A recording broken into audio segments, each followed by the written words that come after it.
오늘은 우리 효자교회 창립 80주년 기념주일입니다. 지난 80년간 우리 교회를 이끌어 주시고 함께해 주신 하나님 아버지께 감사와 영광을 올려드립니다. 1946년 8월 16일 9명의 성도가 모여서 첫 예배를 드렸습니다. 놀랍게도 오늘은 그날로부터 정확하게 80년이 되는 날입니다. 그날의 9명이 이제는 다음 세대들을 포함하여 매주 1000명이 넘는 하나님의 백성들이 하나님 앞에 예배드리는 교회로 세워졌습니다. 이 모든 것은 바로 전적인 하나님의 은혜인 것입니다. 80년이라는 시간은 참으로 긴 시간입니다. 한 사람의 인생을 넘어서 여러 세대가 지내온 시간입니다.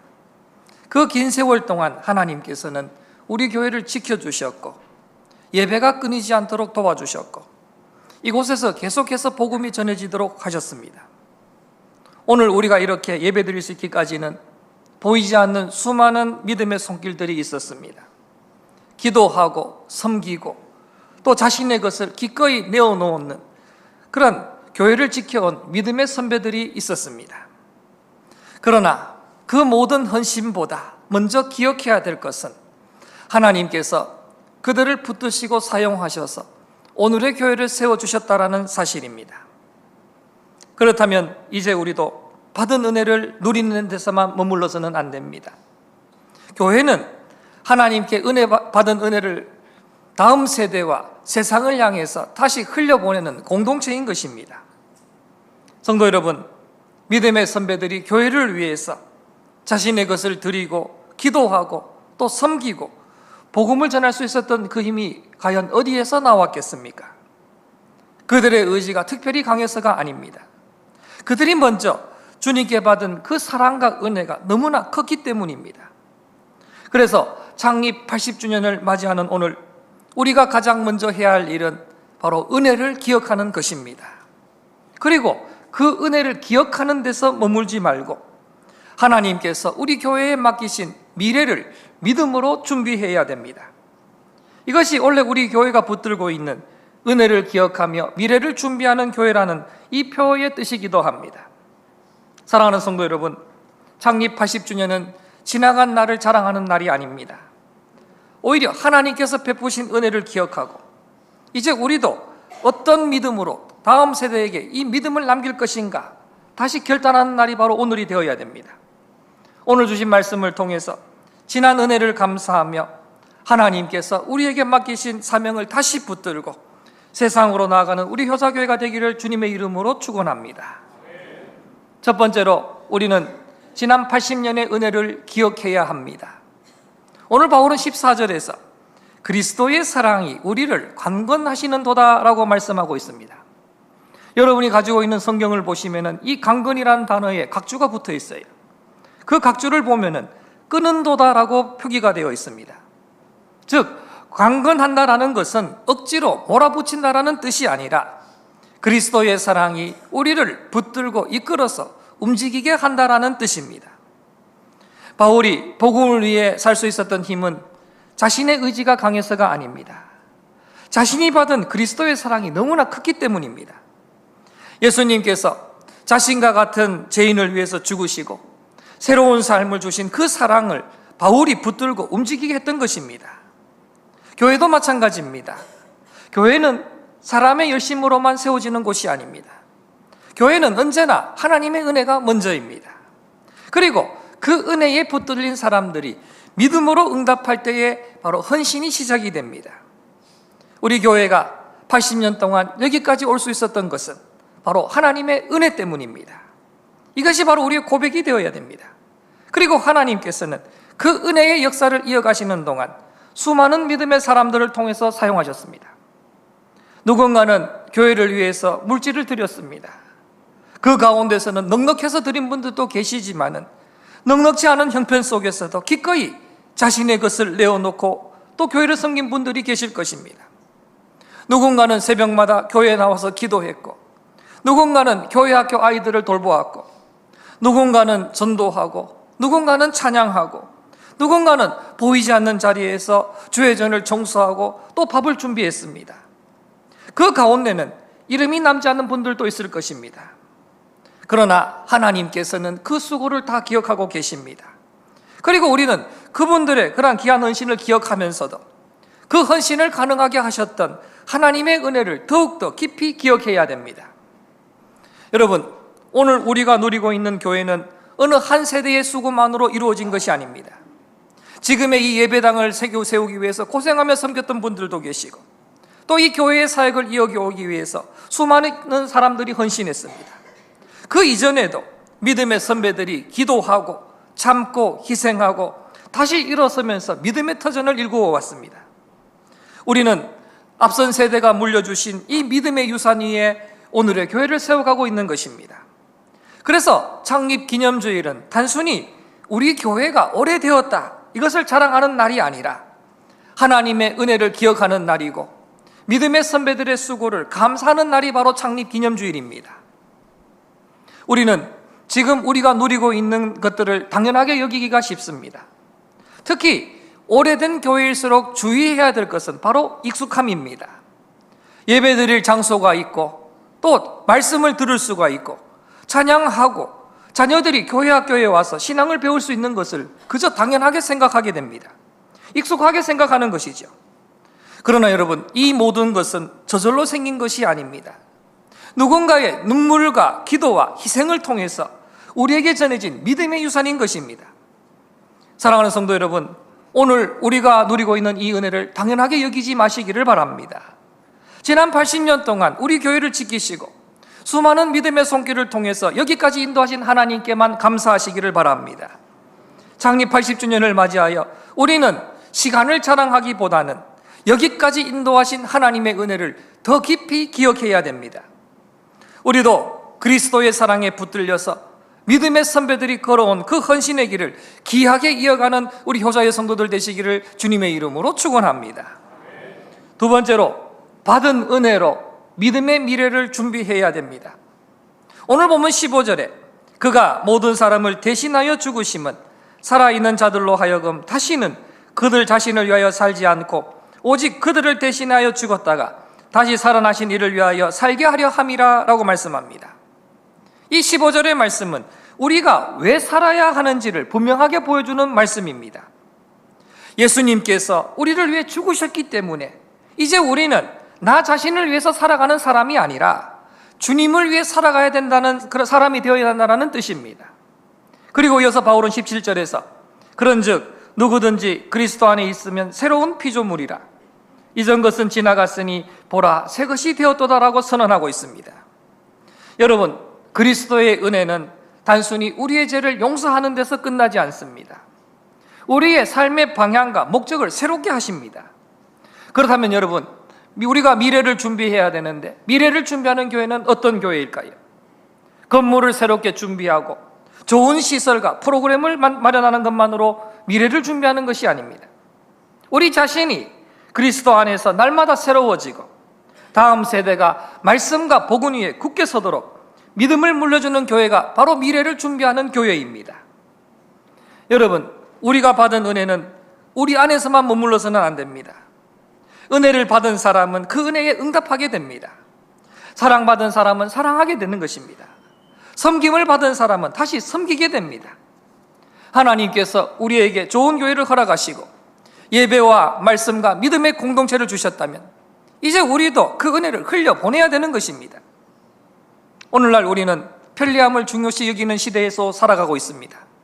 교회에서도 좋은 시설과 좋은 프로그램들을 기대하고 있습니다. 그런데 이것은 잘못된 것이 아니에요. 그러나 여러분, 우리는 교회가 나에게 무엇을 해줄 것인가 이런 질문에서만 머물러서는 안 됩니다. 믿음의 사람은 나는 주님과 교회를 위해서 무엇을 할 수 있을까? 이것을 묻게 되는 것입니다. 우리 믿음의 선배들이 그렇게 살아왔습니다. 시간과 물질과 재능을 하나님 앞에 아낌없이 드리고 때로는 또 자신의 편안함까지도 다 내려놓았습니다. 그래서 오늘 우리가 그 믿음의 열매를 누리고 있는 것입니다. 그렇다면 여러분, 이제 우리의 차례가 되어야 되지 않겠습니까? 제가 드리는 말씀 중에서 중요한 것은 여러분에게 억지로 헌신하라는 이야기가 아닙니다. 오늘 보면 21절을 보십시오. 하나님이 죄를 알지도 못하신 이를 우리를 대신하여 죄로 삼으신 것은 우리로 하여금 그 안에서 하나님의 의가 되게 하려 하심이라 라고 말씀합니다. 예수님께서 먼저 자신을 내어주셨습니다. 죄 없으신 그리스도께서 우리 죄를 담당하셔서 우리를 하나님 앞에 의로운 자가 되게 해주셨습니다. 우리가 무엇을 드리기 전에 주님께서 먼저 우리에게 구원의 은혜를 주셨습니다. 그래서 우리의 헌신은 바로 그 사랑에 대한 응답인 것입니다. 여러분, 교회를 섬기는 일은 손해가 아닙니다. 주님께 받은 은혜를 다시 드리는 것입니다. 아이들을 가르치는 일, 찬양하는 일, 식사를 준비하고 주회전을 청소하는 일, 또 보이지 않는 자리에서 기도하는 일도 모두가 다 귀한 헌신입니다. 우리의 섬김 가운데서는 어떤 섬김은 사람들 눈에 잘 띄지도 않을 때도 있습니다. 그러나 사람의 눈에 보이진 않지만 하나님은 다 알고 계십니다. 가정에서도 마찬가지입니다. 믿음을 다음 세대에게 전하는 것은 말로만 되는 것이 아닙니다. 부모가 예배를 소중히 여기고 또 교회를 사랑하고 기도하며 섬기는 그런 모습을 보여줄 때에 자녀들은 신앙이 무엇인지를 배우게 되는 것입니다. 다음 세대는 우리가 말한 것보다는 우리가 살아낸 믿음을 더 오래 기억하고 있습니다. 그러므로 미래를 준비한다는 것은 다른 누군가가 다음 세대를 책임져 주기를 기다리는 것이 아니라 오늘 우리가 먼저 믿음으로 바로 서는 일에서 시작된다는 사실을 잊지 마시기를 바랍니다. 사랑하는 성도 여러분, 하나님께 받은 은혜를 그저 누리는 데서만 머물지 마십시오. 예수 그리스도께서 우리를 위해서 자신을 내어주셨으니 이제 우리 자신이 그리스도를 위해서 살아가고 우리 자녀와 다음 세대가 믿음으로 살아갈 수 있도록 믿음의 본을 남겨야 됩니다. 하나님께 받은 은혜로 미래를 준비하는 우리 효자의 성도들 되시기를 주님의 이름으로 축원합니다. 세 번째로 우리 교회는 다시 세상으로 나아가야 합니다. 오늘 본문 18절부터 20절에는 하나님께서 우리에게 맡겨주신 사명이 소개되고 있습니다. 바울은 하나님께서 우리에게 화목하게 하는 직분을 주셨다라고 말하고 또 그리스도를 대신하여 자신이 되어라고 말씀하십니다. 먼저 화목은 사람과 사람 사이의 관계를 말하는 것이 아닙니다. 죄로 인해서 하나님을 떠났던 우리를 하나님께서 그리스도로 말미암아 자기와 화목하게 하셨다라는 복음입니다. 하나님께서 먼저 우리와의 관계를 회복하셨고 이제 그 화목의 복음을 세상에 전하는 사명을 우리에게 맡기셨습니다. 여러분, 교회는 은혜를 받아 모이는 공동체이지만 동시에 세상으로 보냄받은 공동체입니다. 창립 80주년을 맞아 우리는 지난 시간을 돌아보며 감사해야 됩니다. 그러나 이 80년의 역사를 돌아보는 것으로만 끝내서는 안 됩니다. 하나님께서 우리 교회를 여기까지 인도하신 데에는 앞으로도 감당할 사명이 있기 때문에 우리를 인도하신 것입니다. 신앙의 선배들이 우리에게 교회를 물려주었다면 이제 우리는 다음 세대에게 어떤 교회를 물려줄 것인지 함께 생각해야 됩니다. 우리는 다음 세대들에게 건물만 물려주어서는 안 됩니다.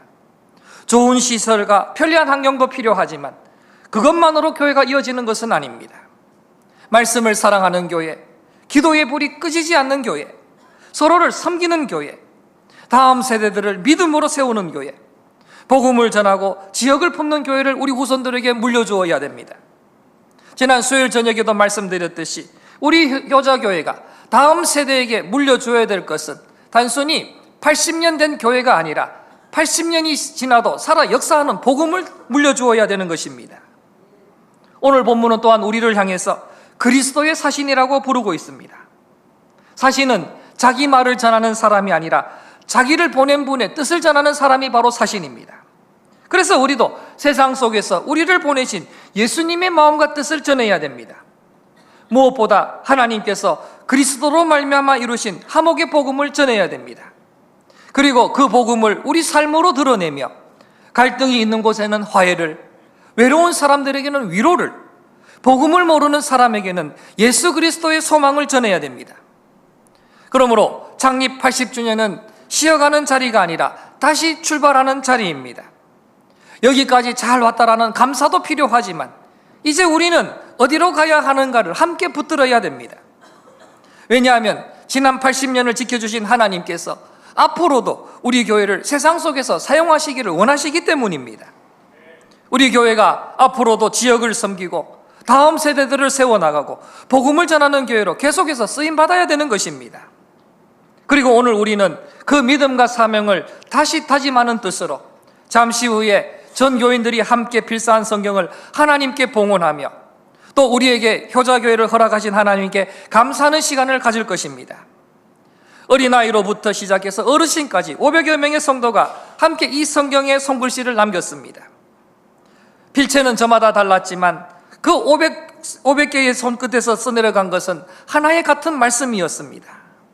이 필사 성경은 그저 80주년을 맞이해서 만드는 그러한 기념품이 아닙니다. 지난 80년 동안 말씀으로 교회를 세워주신 하나님께 감사하며 앞으로도 말씀 위에서 굳게 서겠다라는 우리 믿음의 고백인 것입니다. 우리는 한 글자 한 글자 말씀을 써내려가며 지난 은혜를 기억했습니다. 이제 그 말씀을 붙들고 미래를 준비해야 됩니다. 말씀을 손으로 쓴 것에서 마무리되는 것이 아니라 그 말씀대로 살아야 됩니다. 그리고 그 말씀을 다음 세대에게 전하고 또 그 말씀을 세상 속에 드러내야 됩니다. 성도 여러분, 이제는 우리 차례입니다. 앞선 믿음의 선배들이 기도와 헌신으로 교회를 섬겨왔다면 우리도 다음 세대들을 믿음으로 세우고 하나님께서 맡기신 하목의 복음을 들고 세상으로 나아가야 됩니다. 지난 80년의 은혜를 기억하며 미래를 준비하는 효자교회가 되도록 온 성도들이 함께 힘써 주시기를 주님의 이름으로 부탁을 드립니다. 사랑하는 성도 여러분, 지난 80년은 하나님의 은혜였습니다. 그리고 그 은혜에 붙들린 믿음의 선배들의 헌신이 있었습니다. 이제는 우리 차례입니다. 은혜를 기억하고 미래를 준비하며 하목의 복음을 들고 다시 세상으로 나아가십시다. 그리고 이제 우리 함께 다시 기도합시다. 다시 섬깁시다. 다시 복음을 전합시다. 그리고 우리의 자녀와 다음 세대가 믿음으로 살아갈 교회를 함께 세워나가십시다. 창립 80주년을 맞이하여서 은혜를 기억하고 미래를 준비하고 그리스도의 사랑에 붙들려 세상으로 보냄받은 우리 효자교회가 되기를 주님의 이름으로 축원합니다.